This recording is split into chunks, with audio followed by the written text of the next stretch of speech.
السلام علیکم دوستو، کیسے امید کرتا ہوں آپ سب خیریت سے ہوں گے۔ آج ہم حاضر ہوئے ایک نئی ویڈیو کے ساتھ۔ دوستو، اپنی پاور ہیٹنگ سے مشہور ہونے والے آصف علی نے اپنی بولنگ سے بھی سب کو حیران کر دیا۔ شرجیل خان اور محمد نبی کو ایک ہی اوور میں آؤٹ کر دیا۔ دوستو، ویڈیو کی تفصیل میں جانے سے پہلے آپ لوگوں سے گزارش ہے کہ اس ویڈیو کو لائک کریں، شیئر کریں اور سبسکرائب ضرور کریں اور بیل آئیکن کو دبانا نہ بھولیں۔ دوستو، اب چلتے ہیں ویڈیو کی تفصیل میں۔ پاکستان سپر لیگ PSL 7 کے 21ویں میچ میں اسلام آباد یونائٹیڈ نے کراچی کنگز کو جیت کے لیے 192 رنز کا ہدف دیا تھا۔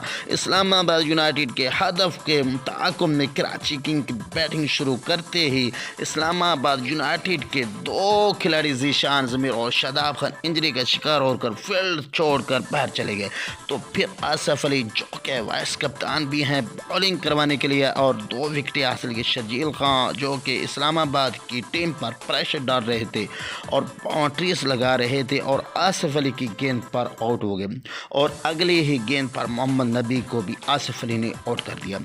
یاد رہے کہ یہ میچ بہت کمال کا ہوا تھا، آخری بال پر میچ گیا تھا، آخری گیند پر میچ گیا تھا، لیکن اس میچ میں اسلام آباد یونائٹیڈ نے فتح اپنے نام کر لی اور بہت کمال کا میچ دیکھنے کو ملا۔ دوستو، اگر آپ کو یہ ویڈیو اچھی لگی ہے تو اس کو شیئر کریں، لائک کریں، سبسکرائب ضرور کریں، بیل آئیکن کو دبانا نہ بھولیں۔